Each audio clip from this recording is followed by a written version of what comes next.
gente vai aprender na fala dele qual seria a fala mais adequada para esse termo. Professor Dr. Fábio José Martins de Lima é engenheiro arquiteto, graduado pela Escola de Arquitetura da Universidade Federal de Minas Gerais, mestre em Arquitetura e Urbanismo pela Faculdade de Arquitetura da Universidade Federal da Bahia, doutor em Arquitetura e Urbanismo pela Faculdade de Arquitetura e Urbanismo da Universidade de São Paulo.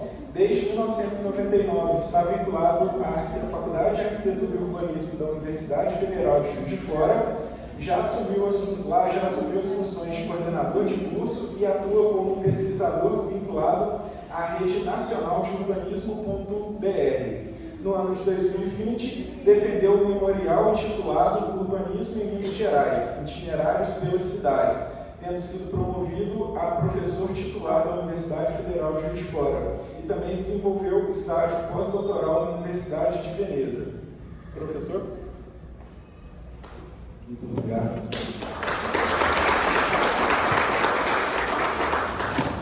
Bom, é muita responsabilidade estar aqui para falar com professoras e professores, e eu aceitei o convite do Rafael, que eu agradeço, das irmãs que eu conheci também, esse convite. Estela Matutina, para quem não é de Juiz de Fora, eu não sou de Juiz de Fora, eu sou de Belo Horizonte, e a gente sempre passa aqui, independência, né? Não tem como, agora está marcando, por exemplo, da Constituição de Independência, a gente não tem como. Aí quando a gente vê a história e vê a foto da capela, então aí a gente até chora, né? Porque patrimônio cultural e tudo mais. Então, fiquei muito feliz de ter sido convidado, e quando a gente tem essa oportunidade, né? Eu falei com o Rafael, pode me apresentar só como professor, porque nós somos professores. Hoje eu sou mais professor do que engenheiro arquiteto.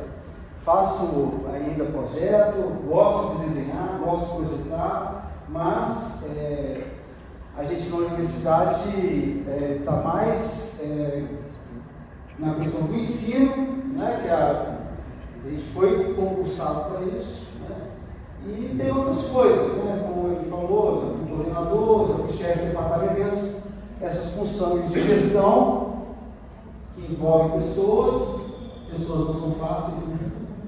E tem um trabalho de pesquisa e também de extensão. Então, na verdade, a gente tem três frentes: a primeira, ensino, pesquisa e extensão, e gestão, que sempre aparece com toda a burocracia, né, para a gente resolver.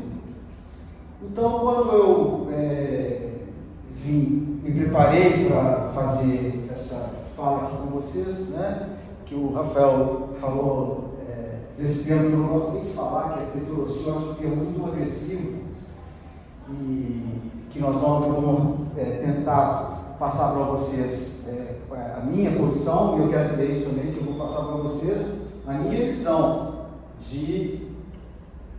desse tema.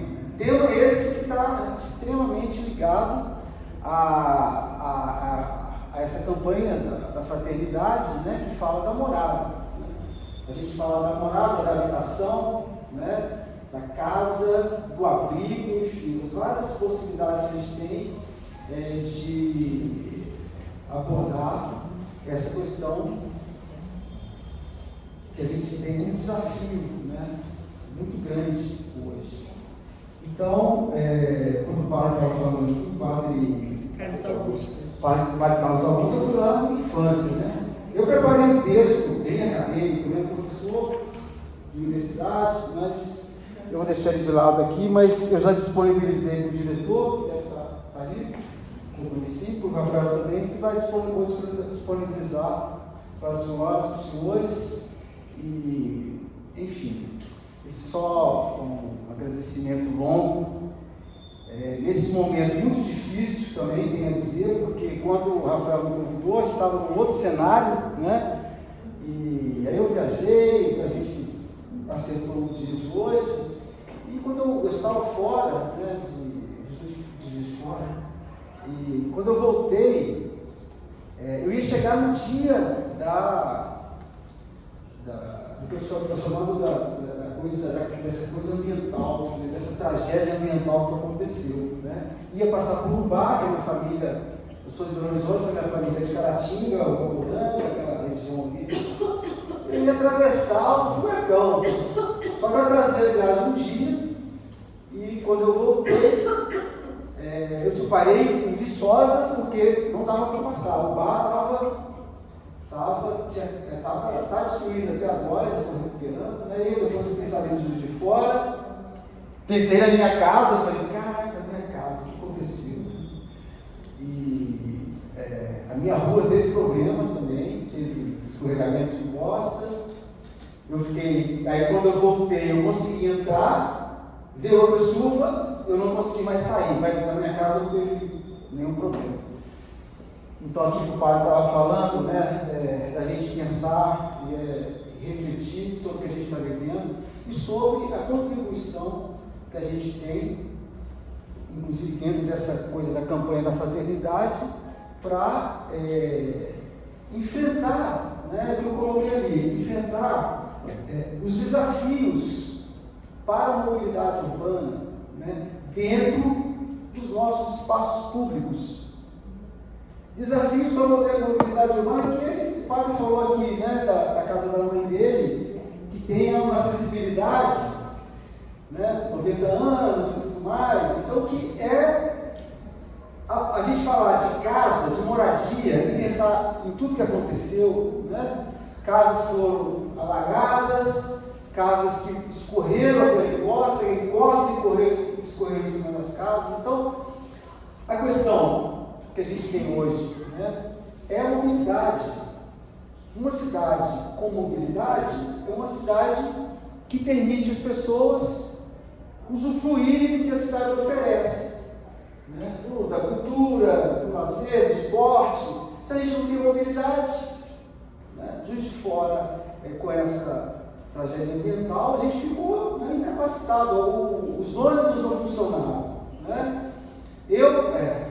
Várias pessoas com as casas atirando terra, tentando tirar terra de casa, tentando resgatar, então a gente perdeu vidas, né, por conta disso, né, de uma questão que também está relacionada a uma outra, né, que é a questão da inclusão social e as desigualdades, né, que ainda são muitas. Então a gente tem um país continental. Aí eu vou pedir para você passar o próximo.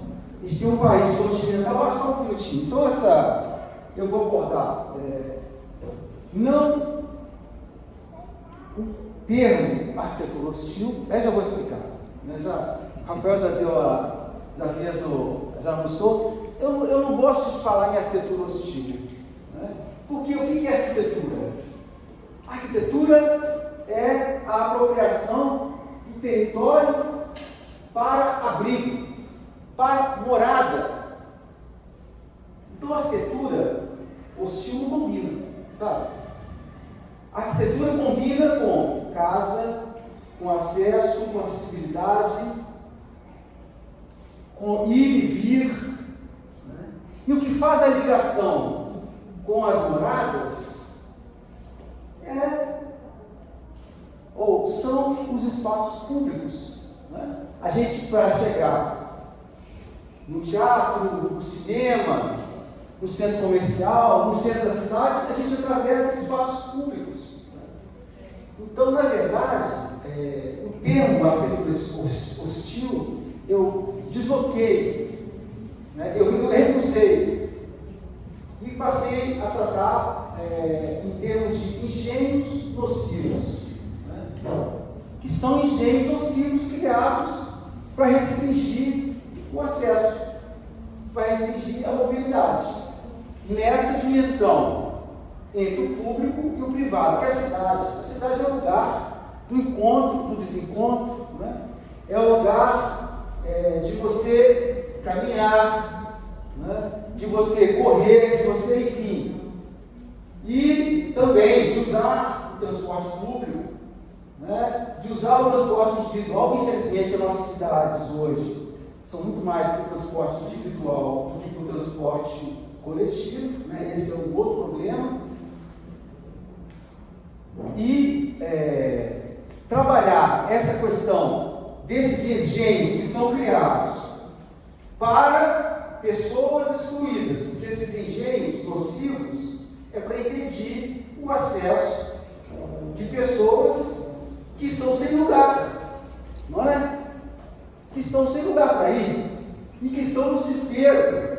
Então, por isso que eu falo, a questão da exclusão social e da desigualdade, se a gente não tratar a desigualdade e incluir as comunidades, o padre falou em comunidades, né? Como é importante o sentido de comunidade que a gente perdeu. Quando ele falou do bairro do Olavo Costa, eu lembrei do meu bairro. Estava falando para a irmã, eu estudei numa escola, minha primeira escola, aos 6 anos. Se eu começar a chorar aqui, vocês não reparem, tá? Porque eu estudei numa escola que tinha 6 anos, de irmãs, num bairro de Belo Horizonte, chamado Abadia, numa praça circular, e eu ia para a escola, eu ia a pé.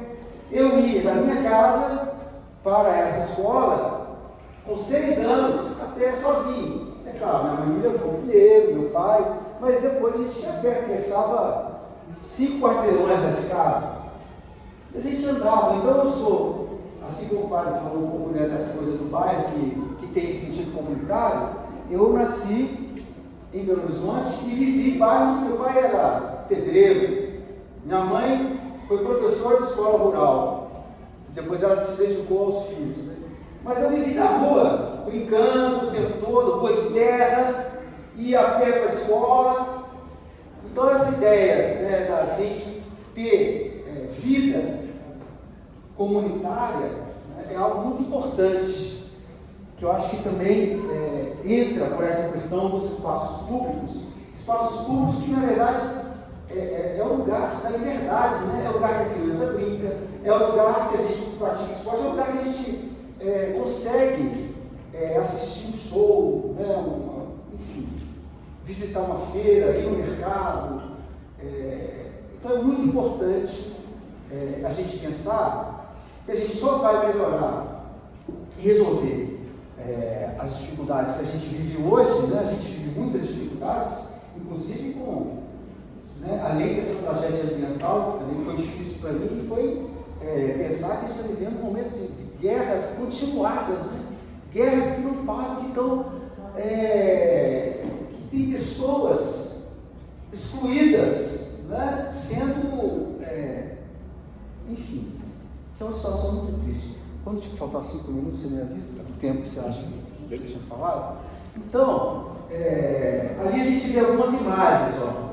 Né? A primeira ali é Juiz de Fora, caminho novo, um desenho feito por um engenheiro. A segunda é a planta geral de Belo Horizonte, cidade planejada no final do século XIX, com uma comissão de engenheiros. A terceira ali é uma imagem de Juiz de Fora, né? Que é o Morro do Cristo e a ocupação do Vale, né? Depois uma imagem também de Juiz de Fora, e lá na ponta uma imagem do centro de Belo Horizonte, a Praça 7, onde tem o que a gente chama de pirulito, né? Ainda com Afonso Pena muito verde, muito harmonizado e tudo mais.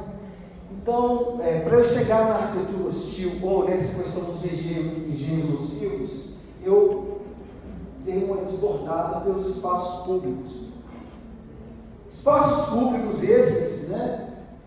Que se inserem num contexto de cidades. Ali a gente vê o mapa de Minas Gerais, mais recente do IBGE. Quem que é da geografia? Tem professor de geografia?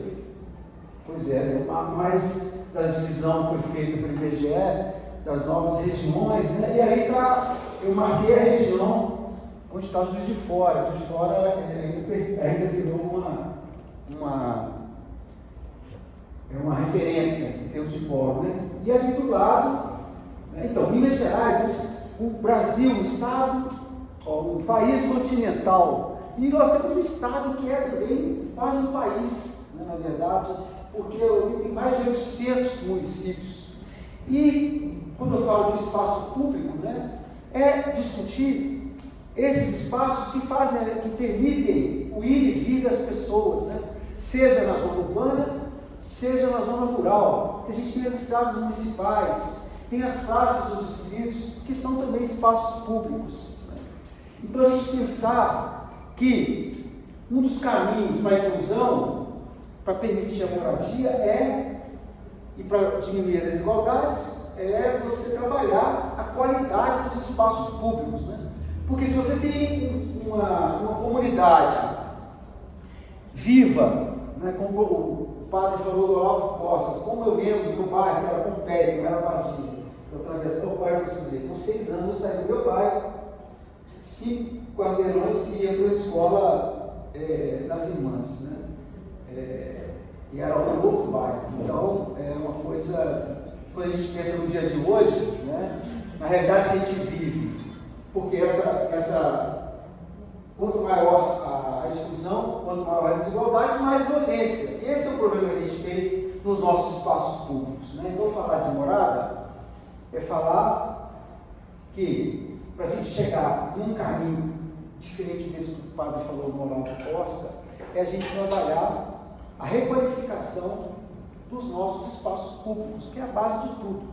Para que a gente tenha crianças brincando, que a gente tenha as pessoas fazendo esporte, caminhando. E aí tem uma questão que essas várias cidades, né, a gente tem muitos conflitos ambientais, culturais. O padre falou várias cidades, né, que tiveram problemas, como Juiz de Fora, eu falei, passei por Uruguai e tudo mais. Então a gente tem que trabalhar muito essa questão da requalificação. E aí, eu trouxe aqui também, só para a gente lembrar, né, algumas imagens, né? Ali a gente tem uma imagem de fora, do centenário da independência, né? É um mapa do município que tem o território do município, né? Quando a gente fala, eu falo de cidade, mas na verdade tem uma diferença. A cidade é a parte urbanizada. E o município envolve a parte urbanizada e a parte que ainda não foi urbanizada, que é o rural. E ali a gente vê então o município de fora, e ali a gente vê algumas imagens, né? Se não me engano, a capela está ali, não? Ou não? Não é daquelas ali, não. Vocês viram, um mapa de 1922, eles colocavam os referenciais culturais da cidade, tá vendo? Tem uma capela, ali acho que é a igreja municipal, uma cachoeira, enfim. A gente trabalhar nos espaços públicos é também pensar nisso, né? Na qualidade que a gente perdeu nessa urbanização incessante, né? Constrói morro em morro, constrói em terrenos alagadiços, enfim.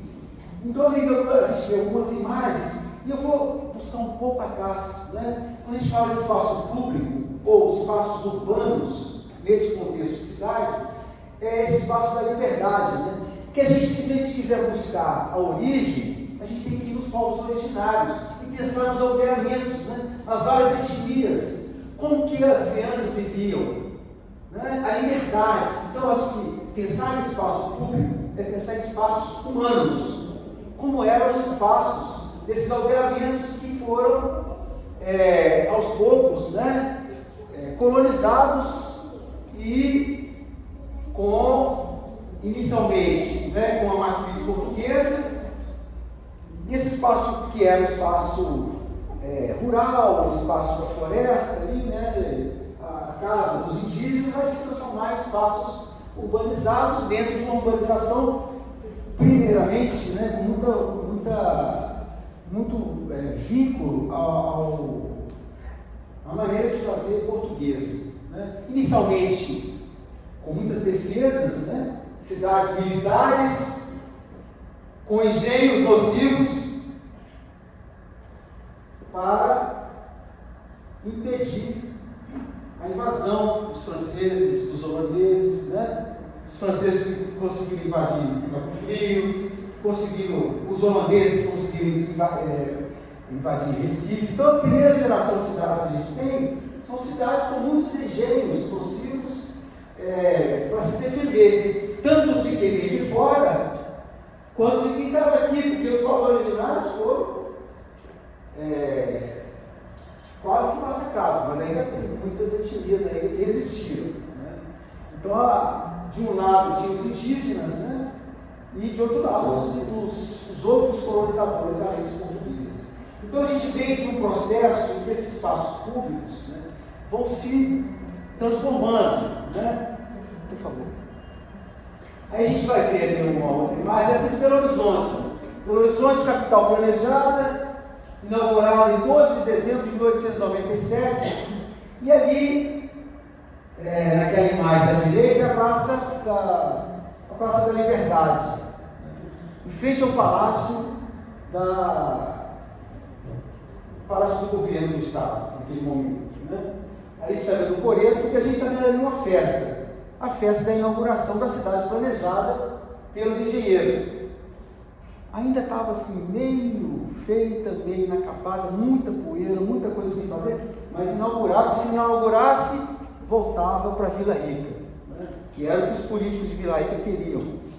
E aqui embaixo, a gente vê, nesse momento que está ocorrendo essa festa, com os palácios já construídos e inaugurados, a primeira favela.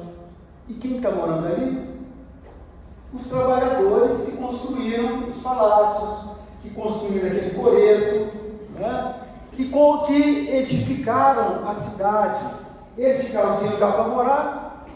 Aí eles falam assim: eu não vou voltar para o bar, eu vou voltar para Carati, eu vou querer continuar trabalhando aqui. Então improvisaram abrigos, improvisação de moradas, né? Nesse contexto, o padre falou muitas situações de risco, né? Como o padre falou aqui, e favela do Alto da Estação. E a favela do Alto, por que do Alto da Estação? Por quê? Você chegava de trem, no portal de entrada da cidade, né?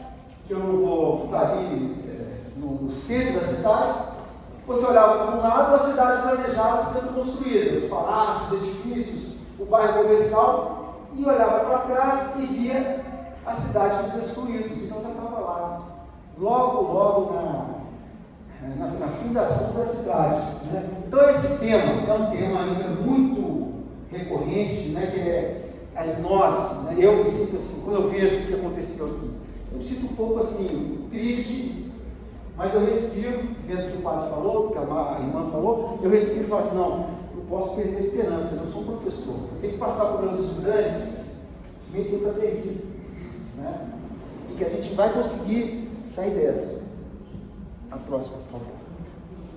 Aí a gente vai chegar aqui, ó, antes da nova capital. O que era? Era esse espaço público aberto, é isso que eu falei, do espaço público da liberdade. Ali é a igreja da Boa Viagem, né? Antes dela ser demolida completamente e reconstruída como uma igreja neogótica, né? Então o espaço público que a gente tem nesse momento, no final do século XIX, é esse espaço aberto, né? Uma arquitetura portuguesa, né? De matriz portuguesa, tiver um carro de boi ali, vai atravessar o rio. Nos bairros, né? As próprias casas faziam a divisa, né? Dos terrenos. Como é que está aí, irmã? Tá bom? Aqui a gente vê, então, uma planta topográfica, que é a planta do Arraial de Belo Horizonte, antigo Curral del Rei, que foi onde foi assentada a nova capital, né? Eles tinham uma série de casinhas e tal. Esse Arraial de Belo Horizonte tinha um caminho que percorria o rio Arrudas. Nosso Ribeirão é o Arrudas, aqui de vocês é o Paraibuna, e o Ribeirão Arrudas vai para os lados do Sabará e desemboca lá no Rio das Velhas. Eu, quando criança, saía do meu bairro também, né? A hora que a gente estava na molecagem, a gente ia para Santa Teresa e passava por dentro do Rio Arrudas. O padre falando dessas coisas de criança brincando, a gente ia, e já era muito longe, era tipo assim, 5 quilômetros da minha casa. A gente ia sozinho, ia brincando, jogava futebol no clube e ia a pé, atravessava o Ribeirão Arrudas. Quem conhece o Brasil sabe que não é um rio, não é um córrego, é um Paraibuna, não é um tão Paraibuna, nem tão um córrego São Pedro. A próxima, por favor. E aí a gente vai seguindo nesse percurso, né? Aqui as gerações de fora, onde mais ou menos em Rio Branco, a mesma concepção de espaço público aberto, né? Onde a gente tem essa liberdade de vir sem sem empecilhos, né? Por favor. Isso é também do século XIX. A planta topográfica de Juiz de Fora, não sei se as professoras aqui, os professores sabem, que Juiz de Fora podia ser a capital, né? Foi uma das localidades estudadas pela Comissão de Estudos da nova capital. E aí eles fizeram os estudos, vieram para cá, não, é muito moderna, está muito perto do Rio de Janeiro, a gente precisa de uma capital mais no centro de gravidade. Aí eles não escolheram Juiz de Fora. Mas se a gente fizer uma aproximação, a gente vai ver as casinhas, as primeiras casinhas que estão ali assentadas. Aí a gente já vê Juiz de Fora moderna, né? Com as fábricas, já era moderna, ficou mais ainda depois. E esse conceito do espaço público aberto, né? As casas faziam a divisa, né?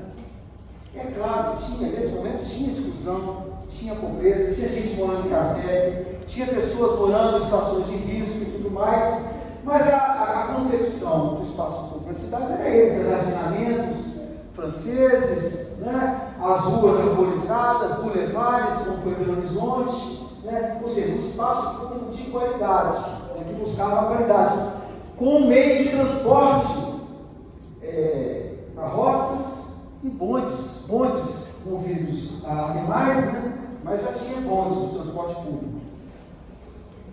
E aí, essa expansão desenfreada, né? E vai construindo, não tem controle, né? As leis que deveriam ser seguidas não são seguidas. A gente tem marcos legais para edificar, mas não são seguidas, até hoje não são seguidas, né? Então não tem jeito, sobe, encosta, desce, encosta, constrói onde não deve. Na verdade, o engenheiro Alfred não deveria ter colocado a cidade onde ele colocou, né? Ele colocou a cidade numa zona alagadiça. Logo no início, o erro já está por aí. E deu as costas do Rio Paraibuna, foi o maior outro erro. Então, assim, os problemas que a gente tem hoje são problemas que não é dessa administração, são de várias, né? Várias passadas que vão se acumulando e erros que vão sendo repetidos. Por isso que o nosso papel é muito importante, né? O papel de professores, orientar, mostrar caminhos. Eu falo, nosso papel é mostrar os caminhos possíveis, né? Aqueles que eu segui, que eu acho que são os melhores. Agora, quem vai definir é a pessoa, né? A gente não tem como pegar na mão, né, e sair caminhando, que é o que deveria. E aí eu entro então nessa questão do que eu vejo assim, que é o resultado de um problema, né? É o resultado de você chegar num momento em que a cidade está vivendo uma violência muito grande, em termos de assaltos, né, de residência, assaltos de comércio, e por uma população que está excluída. Quem está excluído vai tentar fazer tudo para se colocar, né? E aí, isso é um desenho, né, assim, onde tem ali várias palavras. Depois tem outros que eu fiz aqui, pensando na aula, pensando nessa coisa, o que é isso, né? Esses engenhos, o que são isso? O que são esses engenhos possíveis? São defesas, como lá na cidade militar, né? Nas cidades medievais, são defesas que são construídas porque existe um inimigo, né? E o inimigo é essa população excluída, marginal. População marginal, à margem, né? Só que esses engenhos nocivos, eles atingem todo mundo, né? Esse é o problema. Você cria uma coisa pontiaguda, você cria situações que vai afetar todo mundo, né? E aí entra na questão do desafio que eu falei da mobilidade, né? Como a gente vai trabalhar a mobilidade se a gente tem uma cidade cheia de restrições para você caminhar, restrições, já tem, né, até faltou falar, né, as nossas cidades, a transformação para cidades muito do automóvel, né? Tudo é feito para o automóvel. A prioridade é resolver o problema, não do transporte público. Vou melhorar o transporte público, vão tentar voltar com os bondes, vão criar ciclovias, vamos fazer leis, a lei de mobilidade, que é obrigatório fazer, não foi feita, né? Tem uma lei federal, já que não tem a municipal, usa a federal, que é de 2012, para poder melhorar, porque a questão nossa é essa, a gente tem que refazer a cidade para as pessoas.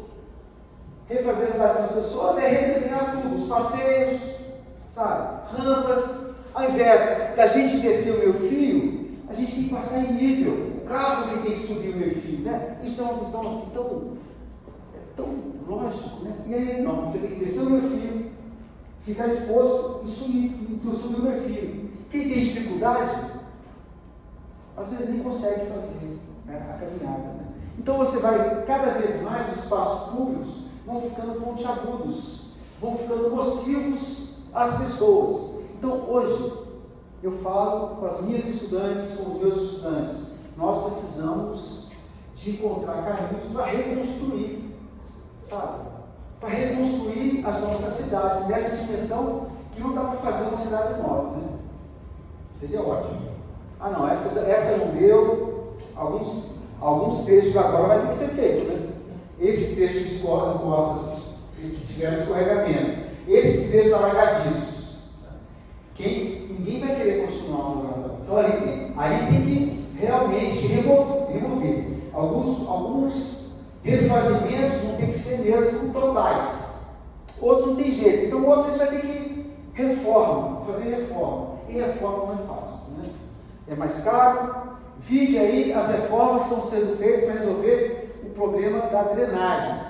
Muros, né, no rio, cisternas, né, obras assim, estão gastando milhões que poderiam ser usados para o transporte público, para melhorar os passeios, para melhorar as vias, para restringir mais o transporte individual. Eu não saio mais de casa de carro para vir para o centro, porque eu venho a pé, ou de ônibus. Porque assim, é muito difícil. Porque é muito cômodo, né? Você entra no carro, tira o carro da garagem, vai lá no centro, aí o centro está cheio de estacionamento. A cidade atrai o veículo individual. Quando na verdade, isso eu falei muito lá atrás, quando era da comissão de planejamento, a universidade tem representantes nas comissões, eu era da comissão de planejamento da cidade. Ele falava lá assim, olha, faixa azul é um erro. Em vez de faixa azul, deveria aumentar o passeio e criar uma ciclovia. Porque aí você não tem lugar para a pessoa estacionar, ela vai usar o transporte público ou vai vir a pé. Não é? Infelizmente tem que fazer isso, porque as nossas cidades, Belo Horizonte, eu vi Belo Horizonte com bonde, sabe? Eu vi Belo Horizonte com bonde. Claro que eu não vou lembrar que era bebê, de colo, né? Mas tinha bonde. Era muito mais arborizado, era muito mais ajardinado. As casas não tinha tanto muro, não tinha muro, né? Tinha muro baixo. Quando eu vim para Juiz de Fora, ainda não tinha cerca elétrica. Aí começaram a colocar cerca elétrica, que é outro engenho nocivo, né? Algumas eles colocam baixo, eles podem tomar choque. Grades com pontas, não existia isso na minha infância, na minha adolescência. Então a gente tem que repensar essa cidade, esses espaços públicos, porque ficar fazendo construções nocivas, engenhos nocivos, não vai adiantar. No alto, eu falo, no alto é melhor para quem invade, porque você não vê o que está acontecendo lá dentro, né? Então, de repente, assim, a gente tem que refazer as cidades e buscar esse sentido que o padre falou aqui, o sentido comunitário. Porque quando você tem a comunidade viva, né? Quando você tem lugares para as pessoas brincar, lugar para fazer esporte, você vai diminuir a questão da droga, você vai incluir mais, você vai ligar oportunidades. Vocês vão ver no texto, porque as cidades são portais. Os portais de entrada das cidades quais são? Educação, cultura, esporte e lazer, e moradia. E aí a gente tem que trabalhar, então, como fazer para recuperar essa cidade perdida, que é essa cidade com qualidade que se perdeu, né? Essa dimensão humana dos povos originários, é claro que tinham também conflitos, né? Os botocudos não eram fáceis, né? Quando os botocudos encontravam com os Tataguá, tinha violência, mas dentro do aldeamento, né, a gente tinha uma condição. Eu estou acabando, né? Então, ali estão 7 palavras, e ali, a próxima. Ali estão 7 palavras que depois vai estar no texto, e eu vou também mandar depois para o Rafael. E eu acho que esse encontro aqui, vocês podem ter certeza, eu fiquei muito feliz pelo convite, fiquei mais feliz de encontrar as irmãs aqui, o padre que falou, que eu não conhecia, e para mim, eu acho que quando a universidade sai do campus, né, a gente vive um campus murado, quando a universidade sai do campus, a gente realmente contribui minimamente, sabe, mas enfim, é um grãozinho de areia a mais que a gente coloca para construir alguma coisa no caminho, nesse caminho que eu estou falando, né? De refazer, de reconstruir e de recuperar o sentido comunitário que a gente está perdendo, né? O Jardim do Sol, que ele falou aqui, é mais ou menos o que aconteceu no Catubi. Tem um professor que já faleceu, que ele escreveu um livro que é Quando a Rua Vira Casa, Carlos Nelson. E quando a rua vira casa, quando a rua vira casa, essa dimensão que o padre falou. A rua é o lugar de brincar. O que separa o privado do público não é muro, é a soleira da porta. Sabe? E aí nos anos 80 fizeram uma intervenção.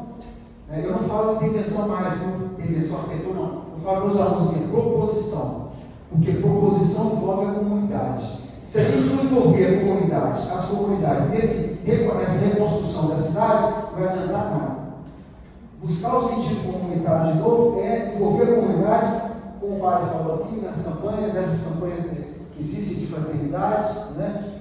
E aí atravessaram uma via, eu estou acabando, atravessaram uma via e destruíram o bairro, que tinha esse sentido aqui, dividiram o bairro em dois, sabe? Esse bairro que a soleira da porta da sala era divisa para o espaço público. Que a gente ainda vê nas nossas cidades pequenas ainda, né? Médias, pequenas, até Juiz de Fora, alguns bairros a gente percebe, como o próprio padre falou. Mas ali são os fincos, né? Os fincos que o padre lá de São Paulo, padre Lancelotti, né?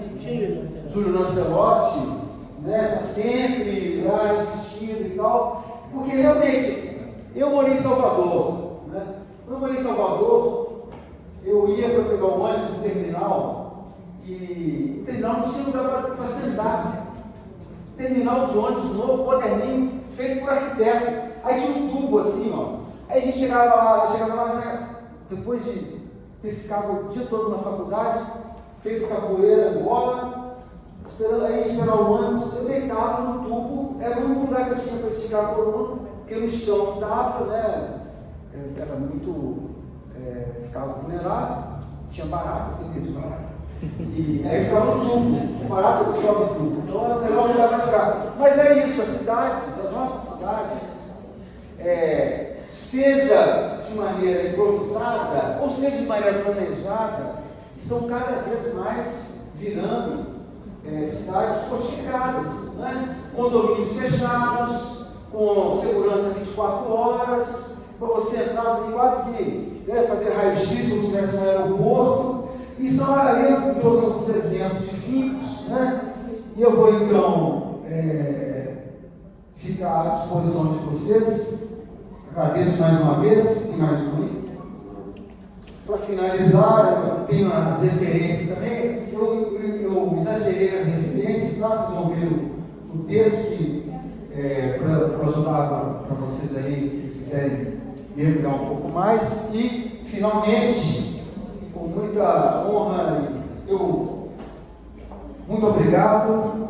Coloquei a capela, sua capela, ali no meio. E ali o meu núcleo de pesquisa, o Urbanismo MG, que está na Faculdade de Arquitetura, que está à disposição de vocês. O campus da universidade ali, projeto também aqui do Arthur, e a série de imagens ali para a gente, nessa atividade de levar a universidade até as comunidades, né? Levar a pesquisa até a comunidade. Lá no cantinho, não tenho como não colocar, é a minha filha, na Praça da Estação em Belo Horizonte, quando fizeram a reforma, colocaram aqueles jatos de água, a gente chegou lá, ela saiu correndo, ela tinha 6 anos, saiu correndo para poder atravessar os jatos de água, ficou toda molhada, e foi uma felicidade. Mas é isso, eu acho que a gente tem que retomar essa dimensão, né, do brincar, do sentido comunitário e de pensar que colocar fincos, colocar grades, colocar cercas é uma coisa variativa. A gente tem que recuperar o sentido comunitário e incluir essas pessoas. Né? Não é, ao invés de você criar um projeto social para incluir, você vai cada vez mais empurrando elas para a beira, né?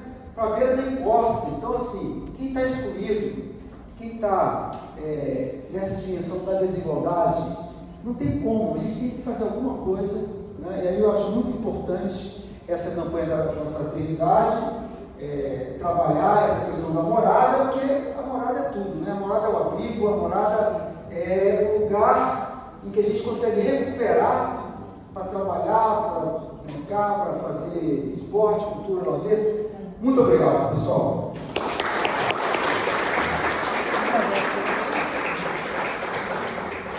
Gostaria de agradecer ao professor Fábio. Alguém tem alguma questão, alguma dúvida, algum comentário? Não é nem dúvida, não. É uma coisa rápida. Eu achei super pertinente vários pontos da fala dele. Eu disse, não, obrigada. E o Rodrigo já compartilhou conosco o texto, eu pretendo ler depois, mas eu penso que o mais importante é o seguinte: na aula de história hoje de manhã, no primeiro ano, a gente estava comentando sobre como, né, inicialmente, os homens precisavam viver em comunidades para sobreviver, né, às intempéries, aos animais, para caçar, para coletar, e como que agora a gente só se une diante de tragédias. E isso é trágico e triste, diz muito do momento em que a gente vive. Claro, é um momento de individualismo, e a morada, né, a morada interna e essa externa, que é super importante, ela fica subjugada, né, pelo capital, pelo poder da especulação imobiliária. E a gente vê muitos comentários diante dessa tragédia, quando a gente vai às redes sociais: mora ali porque quer. Por que constrói ali? Constrói ali porque foi o lugar que teve, né? Com as condições financeiras que a pessoa tinha. Juiz de Fora, como a maior parte das cidades, né, mais centrais do Brasil, passou pelo processo de modernização ao final do século XIX, uma modernização excludente, voltada, né, exatamente para quê? Para limpar os centros urbanos e jogar as pessoas pobres e trabalhadoras para as áreas de periferia. E aí, infelizmente, o que a gente vivencia hoje é esse reflexo dessa situação. E é difícil mudar, é o nosso dever mudar, por isso a importância da campanha, por isso a importância desse trabalho, para desmistificar essa ideia da arquitetura como algo, né, fabuloso, rico e de elite, porque, na verdade, o resultado disso é exatamente uma série de políticas que essa elite sempre criou para segregar as pessoas pobres e trabalhadoras. E o reflexo disso hoje, que a gente vê, é o que a gente chama de racismo ambiental, que é tudo que a gente viu aqui. Quando você olha, a maior parte das pessoas afetadas são pessoas trabalhadoras, a maior parte ganha um salário mínimo, recebe algum tipo de benefício do governo, e agora a gente tem essa questão colocada da união no torno da tragédia. É bonito, mas ao mesmo tempo é bastante triste, significativo dessa decadência mesmo, né? Moral, ética, que faz com que muitas pessoas entendam a arquitetura como algo, né, fabuloso, e chique e glamuroso, quando na verdade o processo de transformação tem que passar por isso, se apropriar dos espaços públicos. Como é que alguém que não tem nem dinheiro para comprar para passagem de ônibus vai se apropriar de qualquer espaço público, como os seus alunos da rede pública, por exemplo? Eles não têm como, né, se locomover, porque eles moram em baixo distância, se eles forem andando, o restante do chinelo, que é o único que eles têm no pé, vai acabar de gastar, eles vão ter que ir descalços e também não vão ter dinheiro para voltar, vão ter que voltar a pé. Então, a segregação ela é real mesmo, né? E se apropriar dos espaços públicos passa por uma mudança, uma transformação, que ela tem que ser, né, coletiva, mas ao mesmo tempo ela é difícil, né? Porque a gente vive num sistema que cada vez mais reforça esse aspecto